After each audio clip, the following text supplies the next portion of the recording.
Ola, son Víctor e vou recomendar o libro Herba Moura de Teresa Moure.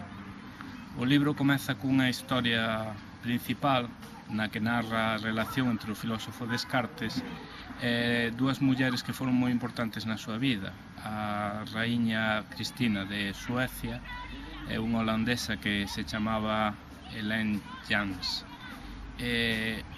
Despois vai entrelazando outras historias e ao final o libro fainos reflexionar sobre os varios tipos de coñecemento que existen, o coñecemento máis oficial e académico e outros coñecementos que non son tan recoñecidos pero que son importantes que para a vida e para a saúde.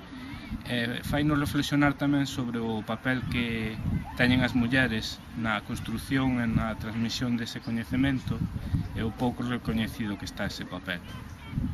Eu recomendo porque é un libro que de xeito moi ameno fai reflexionar sobre estas cuestións.